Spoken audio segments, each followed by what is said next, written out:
1 മക്കബായർ 7-ാം അധ്യായം 1 മുതൽ 50 വരെയുള്ള തിരുവചനങ്ങൾ. ദെമത്രിയൂസ് ഒന്നാമൻ.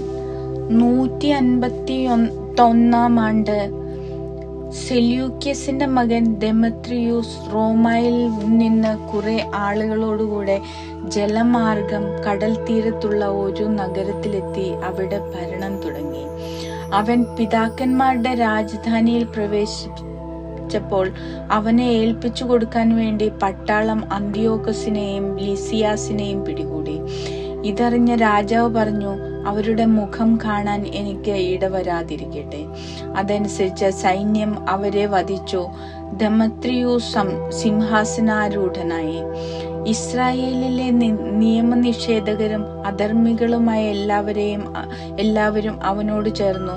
പ്രധാന പുരോഹിതനാകാൻ മോഹിച്ച അൽക്കിമൂസ് ആയിരുന്നു അവരുടെ നേതാവ്. അവർ ജനങ്ങൾക്കെതിരെ രാജസന്നിധിയിൽ ഇപ്രകാരം കുറ്റാരോപണം നടത്തി: യൂദാസും സഹോദരന്മാരും കൂടി അങ്ങയുടെ മിത്രങ്ങളെ നശിപ്പിക്കുകയും ദേശത്ത് നിന്ന് ഞങ്ങളെ തുരത്തുകയും ചെയ്തിരിക്കുന്നു. അങ്ങ് വിശ്വസ്തനായ ഒരാളെ അയച്ചാലും അവൻ ചെന്ന് ഞങ്ങൾക്കും അങ്ങയുടെ രാജ്യത്തിനും യൂദാസ് എത്രയോ നാശങ്ങൾ വരുത്തിയെന്ന് മനസ്സിലാക്കി അവരെയും അവരുടെ പണിയാളുകളെയും ശിക്ഷിക്കട്ടെ.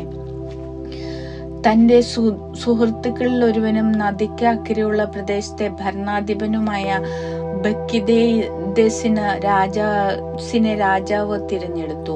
അവൻ രാജ്യത്തെ സുസമ്മതനും രാജാവിനോട് വിശ്വസ്തനുമായിരുന്നു. ഇസ്രായേലിയരോട് പ്രതികാരം ചെയ്യുന്നതിനുള്ള കൽപ്പനയുമായി രാജാവ് അവനെ അയച്ചു. അധർമ്മിയായ അൽക്കിമൂസിന്റെ മഹാപുരോഹിതനായി നിയമിച്ച അവനെയും കൂട്ടത്തിൽ വിട്ടു. അവർ വലിയൊരു സൈന്യവുമായി യൂദാദേശത്തെത്തി യൂദാസിനോടും സഹോദരന്മാരോടും സഖ്യം ചെയ്യാമെന്ന വ്യാജ സന്ദേശവുമായി ബക്കിദേസ് ദൂതന്മാരെ അയച്ചു. എന്നാൽ അവരുടെ വാക്കുകൾക്ക് യൂദാസും കൂട്ടരും ഒരു വിലയും കൽപ്പിച്ചില്ല. കാരണം വലിയ ഒരു സൈന്യത്തോടു കൂടിയാണ് ബക്കിദേസ് വന്നിരിക്കുന്നതെന്ന് അവർ മനസ്സിലാക്കിയിരുന്നു. ന്യായമായ വ്യവസ്ഥകൾ അഭ്യർത്ഥിച്ചുകൊണ്ട് ഒരു സംഘം നിയമജ്ഞർ അൽക്കിമൂസിന്റെ ബക്കിദേസിന്റെയും അടുത്ത് ചെന്നു. ഇസ്രായേലിയരിൽ ഹസിദേയരാണ് സമാധാനാഭ്യർത്ഥനയുമായി ആദ്യം ചെന്നത്. അവർ പറഞ്ഞു, അഹറോന്റെ വംശപാരമ്പര്യയിൽപ്പെട്ട ഒരു പുരോഹിതനാണല്ലോ സൈന്യവുമായി വന്നിരിക്കുന്നത്. അവൻ നമ്മെ ദ്രോഹിക്കുകയില്ല. അൽക്കിമൂസ് സമാധാനപ്രിയനായി അവരോട് സംസാരിച്ചു. നിങ്ങളെയോ നിങ്ങളുടെ സ്നേഹിതന്മാരെയോ ഞങ്ങൾ ഒരിക്കലും ഉപദ്രവിക്കുകയില്ല എന്ന് അവൻ അവരോട് ശപഥം ചെയ്തു. അവർ അവനെ വിശ്വസിച്ചു. പക്ഷേ അവൻ ഒറ്റ ദിവസം കൊണ്ട് അവരിൽ 60 പേരെ പിടിച്ച് കൊന്നുകളഞ്ഞു. അങ്ങയുടെ വിശുദ്ധരുടെ ശരീരങ്ങൾ അവർ ജെറുസലേമിന് ചുറ്റും ചിതറിച്ചു. അവരുടെ രക്തം അവിടെയെല്ലാം ചൊരിഞ്ഞു. അവരെ സംസ്കരിക്കാൻ ആദ്യം ആരുമുണ്ടായിരുന്നില്ല എന്ന് എഴുതപ്പെട്ടിരുന്ന വചനം അനുസരിച്ച് തന്നെ അവരെ കുറിച്ചുള്ള ഭയവും സംഭ്രാന്തിയും ജനത്തിനിടയിൽ വ്യാപിച്ചു. അവർ പറഞ്ഞു, സത്യവും നീതിയും ഇല്ലാത്തവരാണ് ഇവർ. ശപഥം ചെയ്തുറപ്പിച്ച ഉടമ്പടി ഇവർ ലംഘിച്ചിരിക്കുന്നു. ഇതിനകം ബക്കിദേസ് ജെറുസലേമിൽ നിന്ന് ബത്സൈത്തിൽ പോയി പാളയമടിച്ചു. തന്റെ പക്ഷം ചേർന്നവരിൽ വളരെ പേരും ജനങ്ങളിൽ ചിലരെയും അവൻ സൈന്യമയച്ച് പിടിച്ചുകൊന്ന് ഒരു വലിയ കുഴിയിലെറിഞ്ഞു. അവൻ രാജ്യം അൽക്കുമൂസിനെ ഏൽപ്പിച്ചു. സഹായത്തിന് ഒരു സേനയെയും നിർത്തി. ബക്കിദേസ് രാജസന്നിധിയിലേക്ക് മടങ്ങി. അൽക്കിമൂസ് പ്രധാന പുരോഹിതനാകാൻ കിണഞ്ഞു ശ്രമിച്ചു. ജനത്തെ അലട്ടിയിരുന്നവർ അവനോട് ചേർന്നു. യൂദാദേശം അവർ കീഴടക്കി. ഇസ്രായേലിന് കനത്ത നാശം വരുത്തുകയും ചെയ്തു. അൽക്കിമൂസും അനുയായികളും ഇസ്രായേൽക്കാരോട് ചെയ്ത ദ്രോഹങ്ങൾ യൂദാസ് കണ്ടു. അത് വിജാതീയർ ചെയ്തതിനേക്കാൾ അധികമായിരുന്നു. യൂദായിൽ ചുറ്റുമുള്ള പ്രദേശങ്ങളിലെല്ലാം സഞ്ചരിച്ച് കൂറുമാറിയ ആളുകളോട് യൂദാസ് പ്രതികാരം ചെയ്തു. നഗരവാസികൾ നാട്ടിൻ പുറത്തേക്ക് കടക്കാതെ പ്രതിരോധവും ഏർപ്പെടുത്തി. യൂദാസും കൂട്ടരും ആർജിച്ചു വരികയാണെന്നും അവരെ എതിരിടാൻ തനിക്ക് സാധ്യമല്ലെന്നും അൽക്കിമോസ് മനസ്സിലാക്കി. അതിനാൽ അവൻ രാജാവിന്റെ അടുക്കിലെത്തി അവർക്കെതിരെ ദുരാരോപണങ്ങൾ നടത്തി. നിക്കോനോർ യൂദായിൽ തന്മൂലം രാജാവ് യഹൂദരെ നശിപ്പിക്കാനുള്ള കൽപ്പനയുമായി തന്റെ പ്രഗത്ഭ സൈന്യാധിപൻ ഒരുവനും ഇസ്രായേലിന്റെ ബദ്ധശത്രുവുമായ നിക്കാനോറിനെ അയച്ചു. നിക്കാനോർ ഒരു വലിയ സൈന്യവുമായി ജെറുസലേമിൽ ചെന്നു. അവൻ യൂദാസിനും സഹോദരന്മാർക്കും വഞ്ചനാപരമായ ഒരു സമാധാന സന്ദേശം അയച്ചു. നമ്മൾ തമ്മിൽ യുദ്ധമുണ്ടാകാതിരിക്കട്ടെ, നിങ്ങളെ സൗഹൃദപൂർവം സന്ദർശിക്കാൻ കുറച്ചു പേരുമായി ഞാൻ വരാം.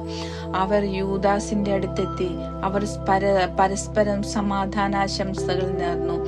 എന്നാൽ വൈരി യൂദാസിനെ പിടികൂടാൻ ഒരുങ്ങിയിരുന്നു. ചതിക്കണമെന്ന ഉദ്ദേശത്തോടെയാണ് നിക്കാനോർ വന്നിരിക്കുന്നതെന്ന് യൂദാസ് ഗ്രഹിച്ചു. അവൻ ഭയപ്പെട്ട് നിക്കാനോറിനെ വീണ്ടും കാണാൻ വിസമ്മതിച്ചു. തന്റെ തന്ത്രം പുറത്തായെന്നറിഞ്ഞപ്പോൾ അവനുമായി ഏറ്റുമുട്ടുന്നതിന് നിക്കാനോർ കഫർ സലാമിലേക്ക് പോയി. അവന്റെ സൈന്യത്തിലെ 500ഓളം പേർ നിലം പതിച്ചു. ശേഷിച്ചവർ നഗരത്തിലേക്ക് പലായനം ചെയ്തു. ഇത് കഴിഞ്ഞ് നിക്കാനോർ സിയോൻ മലയിലേക്ക് പോയി.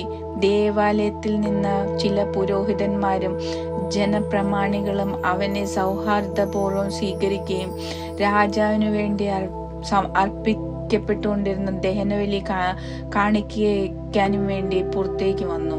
എന്നാൽ അവൻ അവരെ പരിഹസിക്കുകയും നിന്ദിക്കുകയും ധിക്കാരപൂർവ്വം ദുഷിച്ച് സംസാരിക്കുകയും ചെയ്തു. അവൻ രോഷാകുലനായി ശബ്ദം ചെയ്തു, ഇപ്രാവശ്യം യൂദാസും സൈന്യവും എന്റെ കയ്യിൽ ഏൽപ്പിക്കപ്പെടുന്നില്ലെങ്കിൽ ഞാൻ സുരക്ഷിതനായി മടങ്ങി വരുമ്പോൾ ഈ ആലയം അഗ്നിക്കിരയാക്കും. അനന്തരം അവൻ ക്രുദ്ധനായി ഇറങ്ങിപ്പോയി. ഇതു കേട്ട പുരോഹിതന്മാർ അകത്തേക്ക് കയറി ബലിപീഠത്തിനും ശ്രീകോവിലിനും അഭിമുഖമായി നിന്ന് വിലപിച്ചുകൊണ്ട് പറഞ്ഞു, അങ്ങയുടെ നാമത്തിൽ അറിയപ്പെടാൻ ഈ ആലയത്തെ അങ്ങ് തിരഞ്ഞെടുത്തു. അങ്ങയുടെ ജനത്തിന് പ്രാർത്ഥിക്കാനും യാചിക്കാനുമുള്ള ആലയമായിട്ട് തന്നെ. ഇവനോടും ഇവന്റെ സൈന്യത്തോടും പ്രതികാരം ചെയ്യുക. അവരെല്ലാവരും വാളിനിരയാകട്ടെ. അവരുടെ ദേവദൂഷണങ്ങൾ അങ്ങ് ഓർക്കുക. അവർ ഇനി നിമിഷനേരം ജീവിക്കാതിരിക്കട്ടെ.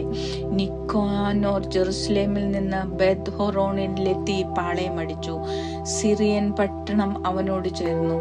യൂദാസ് 3000 സൈനികരോടുകൂടി അദാസായിലും പാളയമടിച്ചു. അവൻ പ്രാർത്ഥിച്ചു. ഒരിക്കൽ രാജദൂതന്മാർ ദേവദൂഷണം പറഞ്ഞപ്പോൾ അവിടുത്തെ ദൂതൻ 185,000 അസീറിയക്കാരെ വധിച്ചുവല്ലോ. അതുപോലെ ഇന്ന് ഈ സൈന്യത്തെ ഞങ്ങളുടെ മുൻപിൽ നശിപ്പിക്കുക. നിക്കാനോർ അവിടുത്തെ ആലയത്തിനെതിരായി ദൂഷണം പറഞ്ഞുവെന്ന് എല്ലാവരും അറിയട്ടെ. അവന്റെ ദുഷ്ടതയ്ക്കനുസൃതമായി അവനെ വധിക്കണമേ. ആദാർ മാസം 13-ാം ദിവസം ഇരു സൈന്യവും ഏറ്റുമുട്ടി. നിക്കോനോറിന്റെ സൈന്യം പരാജയമടഞ്ഞു. അവൻ തന്നെയാണ് ആദ്യം നിലം പതിച്ചത്. നിക്കാനോർ കൊല്ലപ്പെട്ടത് കണ്ടപ്പോൾ സൈന്യം ആയുധങ്ങൾ ഉപേക്ഷിച്ചു ഓടിപ്പോയി. അദാസായിൽ നിന്ന് ഗസാറ വരെ ആ ഒരു ദിവസത്തെ ദൂരം യഹൂദർ അവരെ പിന്തുടർന്നു. അപ്പോഴും യുദ്ധകാഹളം മുഴങ്ങിക്കൊണ്ടിരുന്നു. ചുറ്റുമുള്ള ഗ്രാമങ്ങളിൽ നിന്ന് ജനങ്ങൾ പുറത്തു വന്ന് ഓടിപ്പോയ ശത്രുക്കളെ തടഞ്ഞ് അവരെ അനുധാവനം ചെയ്തിരുന്നവരുടെ നേരെ തിരിച്ചോടിച്ചു. അങ്ങനെ അവരെല്ലാവരും വാളിനിരയായി, ഒരുവൻ പോലും ശേഷിച്ചില്ല. യഹൂദർ അവരെ കൊള്ളയടിച്ചു. നിക്കോനോറോസിന്റെ ശിരസ്സും അവൻ ധിക്കാരപൂർവ്വം നീട്ടിയ വലത്തുകൈയും ഛേദിച്ച് ജെറുസലേമിന് തൊട്ടു വെളിയിൽ കൊണ്ടുവന്ന് പ്രദർശനത്തിന് വെച്ചു.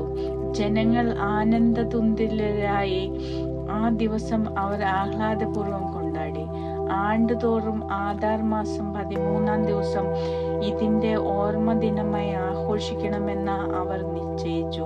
അങ്ങനെ യൂദാദേശത്ത് കുറെ കാലത്തേക്ക് സ്വസ്ഥത കൈവന്നു.